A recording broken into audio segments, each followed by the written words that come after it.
اعوذ باللہ من الشیطان الرجیم، بسم اللہ الرحمن الرحیم۔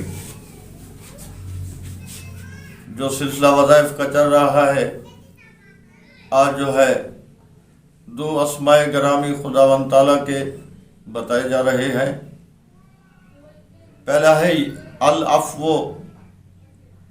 یہ وہ اللہ کا نام ہے جس کا معنی ہے معاف کر دینا، چھوڑ دینا۔ تو جو شخص یا عفو یا العفو پڑھے گا کثرت سے زیادہ، تو اس کے گناہ جو ہیں اللہ تعالیٰ معاف کر دیتا ہے۔ اس لیے گناہوں سے بچنے کے لیے بھی اور گناہوں کی معافی کے لیے العفو پڑھنا ضروری ہے۔ نمبر 2، یا رؤوف۔ یہ آپ روزانہ ہر نماز کے بعد تسبیح پڑھیں، ایک تسبیح ہر نماز کے بعد پڑھیں۔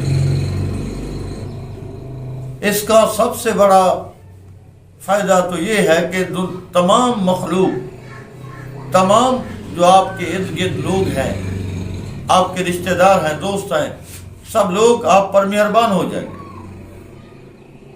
اور اسی طرح اس کا دوسرا فائدہ ہے کہ اگر کسی انسان کو غصہ آتا ہے تو غصے کے وقت اس اسم گرامی کو 10 مرتبہ پڑھ لیا جائے تو غصہ ختم ہو جاتا ہے۔ لہذا یہ تو ایک نایاب تحفہ ہے اللہ کی طرف سے، اللہ کے نام کو پڑھا جائے تو غصہ بھی ختم ہو جاتا ہے۔ تو اللہ تعالی ہمیں قرآن اور احکام خدا و رسول کے احکام پر، سیرت پر عمل کرنے کی پوری توفیق عطا فرمائے۔